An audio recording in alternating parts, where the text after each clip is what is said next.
Model public school के इस प्रांगण में आए हुए तमाम पत्रकार, social media, print media, electric media से आए हुए सभी मीडिया बंधुओं को मेरा हाथ जोड़कर नमस्कार है, प्रणाम है।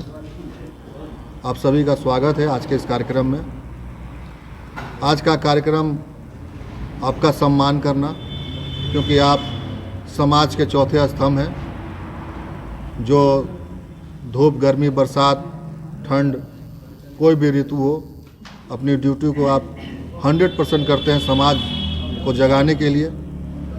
इसके लिए हमें और हमारे संगठन को लगा कि आपका भी सम्मान करना चाहिए, आप भी सम्मान लेने के अधिकारी हैं। और साथ ही हम लोग आज के राजनीति पर, आगामी चुनाव पर और अमनौर विधानसभा की जो आज स्थिति है उसके ऊपर हम लोग एक प्रेस कॉन्फ्रेंस रखे हैं। तो मैं चाहूँगा कि आप अपने कुछ सवाल अगर आपके पास हैं उससे शुरुआत हो।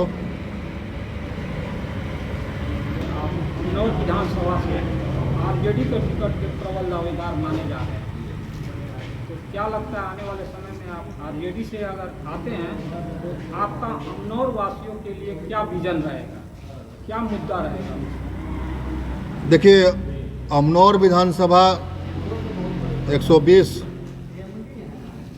अमनौर विधानसभा के अंदर सबसे बड़ी समस्या है पलायन का।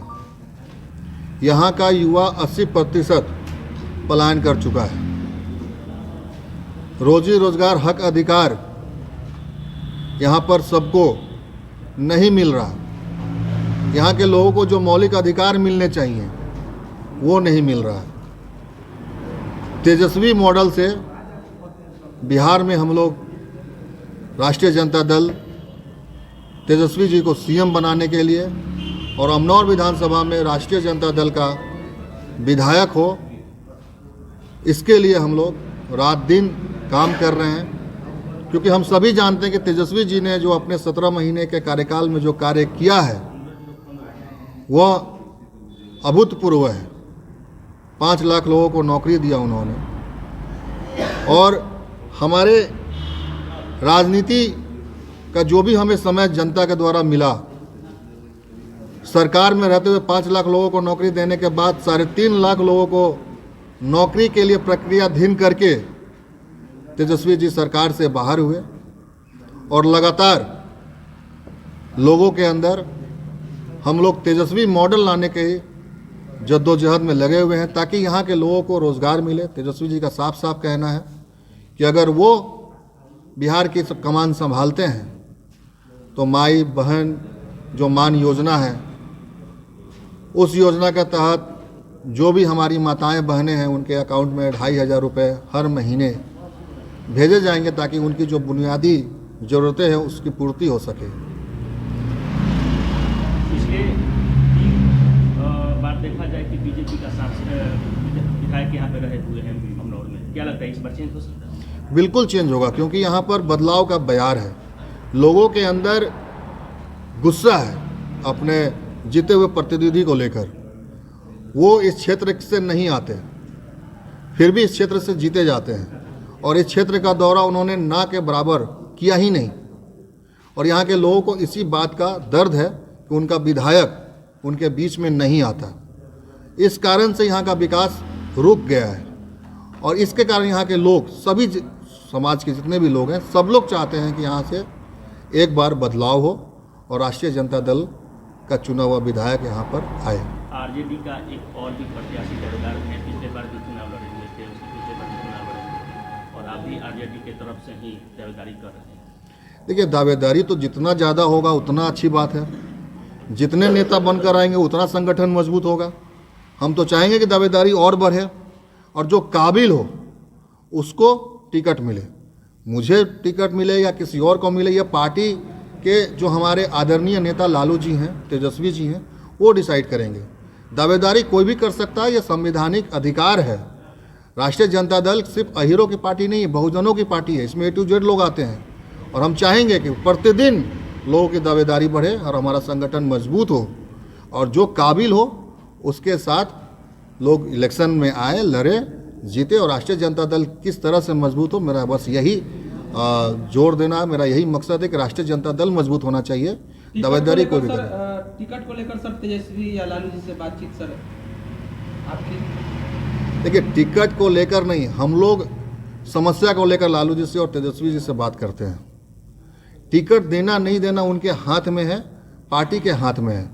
हमारा जब भी उनसे बात होता है यहाँ की समस्याओं को लेकर बात होता है, और इस समस्या का कैसे समाधान होगा उस पर बात होती है। और हम लोग जब भी जनता के बीच में जाते हैं, लालू जी के विचारों को रखने का काम करते हैं, तेजस्वी जी के A to Z लोग का जो उनका विचार है उसको रखने का काम करते हैं। टिकट पर जिसको लगता है कि टिकट से ही चुनाव जीता जा सकता है, जो लोग टिकट का दावेदारी कर रहे हैं, उस रेस में मैं नहीं हूँ। मैं बस संगठन को मजबूत करने के लिए आपके बीच में आया हूँ, और तेजस्वी जी और लालू जी के आदेश पर ही आपके बीच पर हूँ, संगठन को मजबूत करने के लिए। सर, आपने एम्स में डॉक्टर का काम किया आज तक, और एकाएक राजनीति में आने का क्या हुआ? नहीं, एकाएक नहीं, 14 साल से मैं राजनीति कर रहा हूँ। छात्र जीवन से मैं राजनीति कर रहा हूँ। राजनीति करते करते मैं डॉक्टर बना, रिम्स और अपने बहुत जगह पर मैंने काम किया। रांची में हजारीबाग से लेकर हजारीबाग से लेकर आपका दिल्ली एम्स तक हमने कई डिग्रियां प्राप्त की, लेकिन छात्र जीवन से होते हुए मैंने डॉक्टर का जीवन जी रहा हूं, और राजनीति में मैं नया नहीं हूँ। 14 साल से मैं राजनीति कर रहा हूँ। सर, यहाँ पर चिकित्सा की स्थिति बड़ी दयनीय है। सारण जिला में, सिर्फ अमनौर में ही नहीं, पूरे सारण जिला में, और उसमें सुधार के लिए आपके द्वारा क्या प्रयास किया जाएगा? देखिए, सबसे बड़ी विकट समस्या कि अमनौर में यहाँ पर एक भी महिला डॉक्टर नहीं बैठती, महिला चिकित्सक है ही नहीं। महिलाओं के दर्द और पीड़ा सुनने के लिए यहाँ पर एक भी डॉक्टर नहीं है, और जिस PHC में दवाई होनी चाहिए वहाँ दवा भी नहीं है। जिस सदर हॉस्पिटल में पर्याप्त दवाइयाँ होनी चाहिए, पर्याप्त डॉक्टर होने चाहिए, नहीं है। तो इसका कारण यहाँ का वर्तमान सिस्टम है, यहाँ के लोग हैं, यहाँ के विधायक जो हैं, ये लोग जब जीत कर जाते हैं, जो वादे करते वो भूल जाते हैं। यहाँ की चिकित्सा इतनी दयनीय है कि आपके अस्पताल में डॉक्टर हर विषय के नहीं हैं, और यहाँ पर जितने भी डॉक्टर हैं उनसे इलाज सही नहीं होने के कारण कई सारी मौतें हो रही हैं। तो इस चिकित्सा अगर सच में अगर यहाँ पर सुधार कर दी जाए, मेरा तो मांग ही है शिक्षा, स्वास्थ्य और सुरक्षा। सुरक्षा हम किससे मांगें? वैसे प्रशासन से हम सुरक्षा चाहते हैं जो दिन दहाड़े लूटे मार में शामिल हैं। आपने देखा होगा मकेर की घटना को। हम उनसे सुरक्षा की बात करते हैं, जनता की। हम स्वास्थ्य की बात करते हैं, ताकि कोई भी हमारा भाई बंधु को अगर बीमारी हो, तकलीफ हो, तो कम से कम उनको छपरा पटना ना दौड़ना पड़े, यहीं पर मल्टी स्पेशलिस्ट हॉस्पिटल हो और पर्याप्त डॉक्टर होने चाहिए। बहुत ही अशोभनीय बात है कि चिकित्सा के क्षेत्र में एक भी महिला डॉक्टर नहीं है, जिसकी उपलब्धि करानी चाहिए। सर, आपका कहना था कि वर्तमान विधायक जो हैं उस क्षेत्र में एक्टिव नहीं रहते हैं, लेकिन आपको राष्ट्रीय जनता दल टिकट क्यों दे? इसके पहले आप क्षेत्र में क्या किए हैं? देखिए, राष्ट्रीय जनता दल हमको टिकट क्यों दे? राष्ट्रीय जनता दल हमको टिकट ना दे, लेकिन राष्ट्रीय जनता दल का जो विचार है वो जन जन तक पहुंचना चाहिए। बात यहाँ टिकट के विकट का नहीं है। यहाँ बात है कि किसको जनप्रतिनिधि होने का मतलब क्या है, किसको जनप्रतिनिधि होना चाहिए। तो मुझे अपने आप को, मैं जनप्रतिनिधि इसलिए कहता हूँ कि अभी अपने ही अमनौर क्षेत्र के विधानसभा में एक व्यक्ति का नवजात बच्चा का देहांत हो गया था, जो अखबार में आया भी था। हमारे ही मीडिया बंधु हैं जिन्होंने अखबार में उस चीज़ को सुर्खियों में डाला था। 65,000 रुपये हमने माफ़ करवाया था। स्वास्थ्य जो 65,000 रुपये का बिल था हमने माफ़ करवाया। फिर उसी पटना एम्स में हमने बात करके 20,000 रुपये माफ़ करवाए, और अभी तत्काल कल परसों की घटना है जहां हमने 10,000 रुपये माफ़ कराने का काम किया। तो इसके अलावा हमने थाना का स्तर हो, ब्लॉक का स्तर हो या स्वास्थ्य का स्तर हो, हम लोग जा जाकर लोगों का मदद कर रहे हैं और सभी समाज के लोगों का मदद कर रहे हैं। इसलिए मुझे लगता है कि मैं जनप्रतिनिधि हूँ, क्योंकि मैं उनकी वेदना को, संवेदना को समझता हूँ और उनके लिए कार्य कर रहा हूँ। दिल्ली में विधानसभा चुनाव खत्म हुआ, क्या बिहार पर इसका असर पड़ेगा? बिल्कुल नहीं पड़ेगा। बिहार की राजनीति और भौगोलिक स्थिति अलग है। यहाँ पर यहाँ की जो बुनियादी असुविधाएं हैं, जो लोगों का यहाँ का जो तरीका, भौगोलिक जो परिवेश है, वो दिल्ली से अलग है। दिल्ली की मांग कुछ और थी, यहाँ के जनता के लोगों की मांग अलग है। और राष्ट्रीय जनता दल महागठबंधन की शक्ति के साथ बिहार में सरकार बनाने जा रही है बिना किसी रोक टोक के।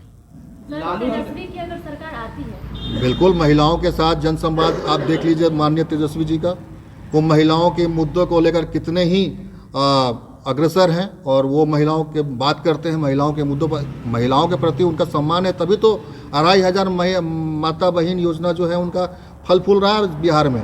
और अगर ये चीज़ आ गया तो इससे बड़ा सम्मान एक माता और बहन के लिए क्या होगा। और इसके बाद भी हम लोग जो चाहते हैं कि महिलाओं की आधी भागीदारी राजनीति से लेकर हर क्षेत्र में होनी चाहिए। डॉक्टर अरुण कुमार जब अमनौर विधानसभा के गांव-गांव में घूम रहे हैं, मुख्य समस्या आपके पास क्या नजर आ रहा है? लोगों से बात कर रहे हैं तो वह लोग क्या कर रहे हैं? देखिए, यहाँ का सबसे बड़ा दर्द है पलायन का, और यहाँ के जो लोग हैं पढ़े लिखे हैं, मैं नाम नहीं बताऊंगा, लेकिन हमारे कुछ भाई हैं जो टीचर का शिक्षा अर्ज मतलब टीचर बनने की राह पर थे और कुछ मार्क्स से उनका एग्ज़ाम नहीं निकलता, एक दो मार्क्स से, और वो इतने ज़्यादा उदास हो जाते हैं उनके लिए और कोई ऑप्शन नहीं बचता, वो चाय बेचते हैं। कुछ ऐसे भी लोग हैं जो पीजी किए लेकिन सिस्टम का दोष के कारण आज बेरोज़गार हैं। तो बेरोज़गारी, पलायन और स्वास्थ्य, महिलाओं का यहाँ पर एक भी डॉक्टर नहीं होने के कारण स्वास्थ्य की स्थिति बहुत चरमराई हुई है, और यहाँ के हॉस्पिटल में कोई दवा नहीं होने के कारण लोग सांप काटने से मर जा रहे हैं। आज के युग में जब हम चांद पर पानी खोज रहे हैं, चांद पर हम लैंड कर रहे हैं, और हमारे लोग मात्र सांप काटने से मर जाते हैं। इससे बड़ा दुखद क्या होगा, जबकि उसका दवा उपलब्ध है लेकिन दवाई हमारे अस्पताल में नहीं है। यह उनकी सबसे बड़ी समस्या है। तो देखा जाए तो बेरोजगारी, पलायन और गरीबी बहुत बड़ी समस्या है, और शिक्षा, स्वास्थ्य और सुरक्षा को अगर क्लियर कर दिया जाए, लोगों के लिए आसान कर दिया जाए, तो यहाँ का विकास बहुत तेज़ी से होगा। पत्रकारों की सुरक्षा के लिए जिस तरह से कानून हमेशा बनने की बात हो रही है, पत्रकार संगठन भी बात कर रहे हैं, क्या अगर आप विधानसभा जीतते हैं तो इस मुद्दा को विधानसभा में आप उठाने का प्रयास करेंगे? बिल्कुल। अगर मुझे मौका मिलता है कि मैं आपकी आवाज़ बनकर विधानसभा में दहाड़ूं, तो सबसे पहले मैं आपके हक अधिकार के लिए जो पत्रकार प्रोटेक्शन एक्ट है, पत्रकारों की सुरक्षा के लिए, उनके परिवार की सुरक्षा के लिए, उनके बीमा के लिए, उस मुद्दे को मैं बहुत प्रमुखता से उठाऊंगा। और यह मैं पहली बार नहीं करूंगा, झारखंड में ऑलरेडी मैंने एक चीज़ किया है, पत्रकारों के लिए मैंने लड़ाई लड़ी है, प्रेस क्लब वहाँ खुला है और बहुत सारे पत्रकारों का हमने मदद किया है। और हम चाहेंगे कि आपकी आवाज़ को लेकर हम विधानसभा में दहाड़ें, ताकि आपके बच्चों को, आपके परिवार को और आपको पत्रकार प्रोटेक्शन एक्ट के तहत फ़ायदा मिले, और इसकी लड़ाई हम लड़ेंगे। आज के प्रेस कॉन्फ्रेंस के बाद आप अमनौर के आम जनता को क्या कहेंगे, विधानसभा चुनाव अगर लड़ते हैं तो? देखिए, अगर पार्टी के आला कमान और यहाँ के लोगों का प्यार और आशीर्वाद मुझे मिलता है, तो संगठन की मजबूती के साथ मैं यहाँ के लोगों के लिए 2-3 चीज़ क्लियर कर देता हूँ कि मैं अगर अमनौर विधानसभा का कमान संभालूंगा तो सबसे पहले पलायन रोकने के बाद विधायक फंड से रोजगार सृजन करके 1 लाख लोगों को नौकरी देने का काम करूंगा, 1 लाख परिवारों को नौकरी देने का काम करूंगा विधायक फंड से रोजगार सृजन करके। मेरा यह पहला काम होगा, पलायन रुके, 25-30 हज़ार रुपये के लिए किसी को बाहर जाने की ज़रूरत ना पड़े। मेरा दूसरा फोकस होगा स्वास्थ्य पर। मैं चाहूँगा कि हर पीएचसी में, हमारा जितना भी सरकारी पीएचसी होगा, चाहे जो भी हमारे यहाँ डॉक्टरी चिकित्सा केंद्र होगा, वहाँ पर महिला डॉक्टर और जनरल फिजिशियन का बैठना अनिवार्य कर दूंगा। मेरा तीसरा रहेगा कि मेरे लोग जो विधानसभा के होंगे ब्लॉक और थाना की दलाली से बचें, इसके लिए मैं पूरा काम करूंगा।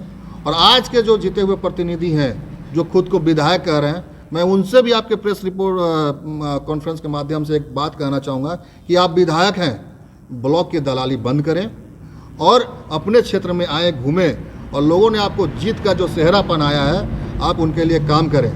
वरना राष्ट्रीय जनता दल आ रही है, सिंहासन खाली करो, ये लोगों की बारी है, अपने लोगों की बारी है, बहुजनों की बारी है, और इस बार हम लोग जीतेंगे। शिक्षा, स्वास्थ्य और सुरक्षा पर मैं ज़्यादा काम करूँगा। बहुत बहुत धन्यवाद सर।